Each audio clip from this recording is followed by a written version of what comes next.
Bismillahirrahmanirrahim. Assalamualaikum warahmatullahi wabarakatuh. Para penonton yang dirahmati Allah Azza wa Jalla, kita akan menyambung perbincangan 165 bentuk-bentuk kesalahan yang mungkin dilakukan sama ada secara sengaja ataupun tidak sengaja di dalam Al-Quran. Dan kali ini kita akan terus membicarakan bentuk kesalahan yang mungkin berlaku di dalam surah Hud. Surah Hud ini saya dapat kenal pasti ada 4 bentuk kesalahan. Bentuk kesalahan kita yang pertama ialah pada perkataan Nuhun ibnahu. Sila buka ayat 42, ia terletak pada muka surat 226, juzuk 12. Ayatnya panjang, cuba tuan-tuan dan puan-puan cari. Wahya tajri bihim fi maujin kal jibali wa nada Nuhun ibnahu. Di situ.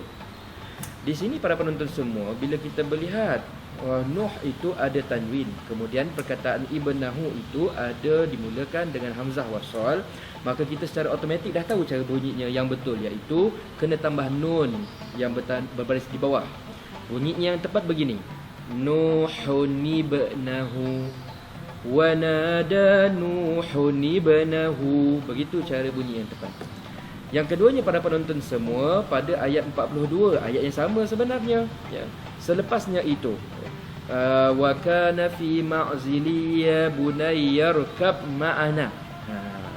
Di situ orang kita bunyi secara kurang tepat, dia bunyikan ba-nya, sedangkan ba-nya itu telah diidghamkan, bunyinya telah hilang, ia menjadi idgham mutajanisain. Maka bunyi yang kurang tepat yang orang kita selalu buat begini, ya bunayya rkab ma'ana. Itu salah para penonton semua, jangan amalkan. Bunyi yang tepat ialah begini, ya bunayya rkam ma'ana. 2 harakat panjang di situ. Bentuk kesalahan ketiga pula, sila buka ayat 87, muka surat 231, juzuk 12. Ia bermula dengan qalu ya Syuaibu asolatuka. Fokuskan perkataan asolatuka itu para penonton semua. Asolatuka ini kadang-kadang ada orang kita yang membunyikannya begini, dia hidupkan waw itu. Qalu ya Syuaibu asolawatuka. Dia bunyi begitu, sedangkan waw itu tak hidup. Waw itu hanya menjadi rumah bagi huruf mat kecil, huruf alif kecil di atasnya. Maka bunyinya yang tepat begini, qalu ya Syuaibu asolatuka. Begitu cara bunyi yang tepat. Kesalahan yang keempat pula pada perkataan nasya di dalam ayat 87, muka surat 231, juzuk 12. Ayatnya bermula dengan qalu ya Syuaibu asolatuka. Cuba tuan-tuan dan puan-puan baca lagi sampailah hujungnya, fi amwalina ma nasya, sampai situ. Perkataan nasya ini ada orang baca begini, ma nasya'u. Mereka buat begitu. Sedangkan bunyinya yang tepat begini, hamzah itu ataupun waw itu tak berbunyi. Bunyinya yang paling tepat begini, fi amwalina ma nasya'.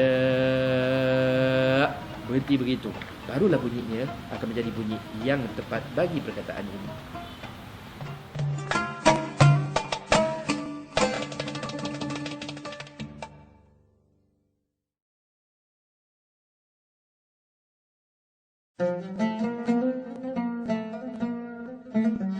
Para penonton yang dirahmati Allah Azza wa Jalla, sekarang kita akan membincangkan bentuk kesalahan yang mungkin berlaku di dalam surah Yusuf.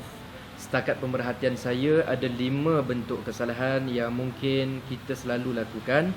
Yang pertamanya pada perkataan mubinini qatulu pada ayat 8 dan juga ayat yang ke-9. Sila buka 236, muka surat 236, juz 12. Fokuskan pada inna abana, hujung ayat yang ke-8. Inna abana lafi dhalalim mubin. Kalau kita berhenti tak ada masalah, tapi kalau kita nak baca sambung, selalunya ada masalah. Di sini orang selalu baca salah begini, inna abana lafi dhalalim mubin qatulu. Kalau mereka sambung mubin qatulu, sedangkan bunyinya yang tepat ialah mubinini qatulu, sebabnya ada tanwin bertemu dengan hamzah wasal pada perkataan selepasnya. Bentuk kesalahan yang kedua para penonton yang dirahmati Allah Azza wa Jalla, pada ayat yang ke-9, iaitu ayat bawahnya sahaja. Pada perkataan uqtulu di situ, kalau kita berhenti, kita nak start macam mana? Ada orang tanya saya, uqtulu ke ustaz, iqtulu ke ataupun aqtulu? Saya bagi jawapan mudah. Alif di situ ataupun hamzah wasal di situ, kalau kita nak start, bariskannya dengan baris depan. Bunyinya ialah uqtulu. Nak tahu sebab kenapa ia baris depan, bukan atas, bukan bawah, saya sarankan tuan-tuan dan puan-puan dapatkan DVD kami bahagian teori, iaitu www.inspirasiqurani.com. Kami ada terangkan di situ.